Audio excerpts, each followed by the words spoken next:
Di tahun 1971, Yankee Go Home atau pasukan Amerika angkat kaki menjadi fenomena epik, di mana pemandangan yang terakhir adalah sebuah helikopter terbang membawa dubes Amerika meninggalkan Saigon.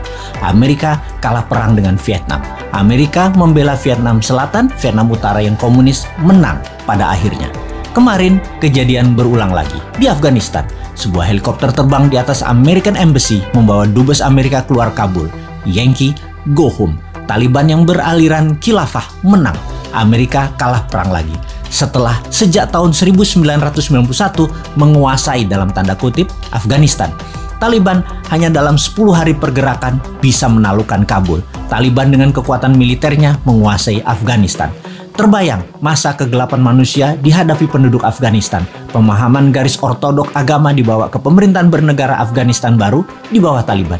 Siapa yang memberi go ahead terhadap Taliban? Siapa lagi kalau bukan Putinnya Rusia?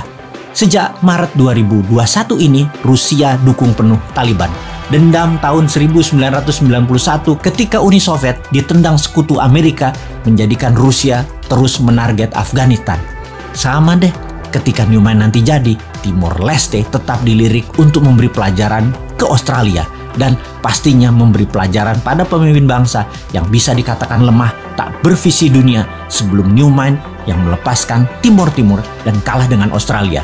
Juga tidak ada usahanya untuk mendapatkan Timor Timur kembali. Cara Newman nanti jauh lebih elegan dalam mengambil Timor Timur. Kita bangun Timor Timur dengan printing money, dengan produksi-produksi Indonesia seperti di kawasan Kek, yang lalu finish produknya kita bangun jalanan, mall, kantor, pusat belanja, jembatan, 1 juta rumah di Timor Timur. Anggap saja Timor Timur itu salah satu Kek atau kawasan ekonomi khusus Indonesia. Pasti panji negara merah putih berdiri lagi di sana. Rusia ambil Crimea, Rusia dukung Taliban, Indonesia ambil balik Timor Leste. Kita tidak pakai alat Tiongkok yang menyedot sumber daya alam Timor Leste. Timor dibangun layaknya provinsi di Indonesia, layaknya kawasan ekonomi khusus di Indonesia. Nanti ada referendum di sana, mau integrasi kembali dengan Indonesia atau menjadi wilayah khusus seperti Guam di bawah Amerika, atau seperti Puerto Rico di bawah Amerika, atau seperti City of London di bawah Union Jack, seperti City of Vatican di bawah Italia. Apapun itu, bendera merah putih dan rupiah serta emas, transaksinya berlaku di sana. Transaksi emas, ya. Sejak tahun 2025 nanti, ketika genap 1 tahun Newman menjabat, maka emas bisa dipakai sebagai alat tukar resmi. Sekarang belum siap. Anda transaksi nanti tidak perlu lagi pakai rupiah, tukarkan dengan gramasi emas.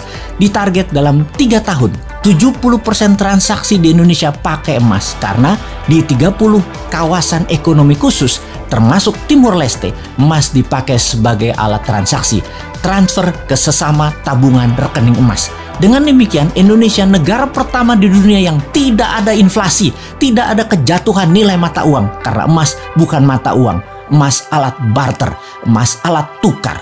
Jadi, waduh, jauh bener ya 2025.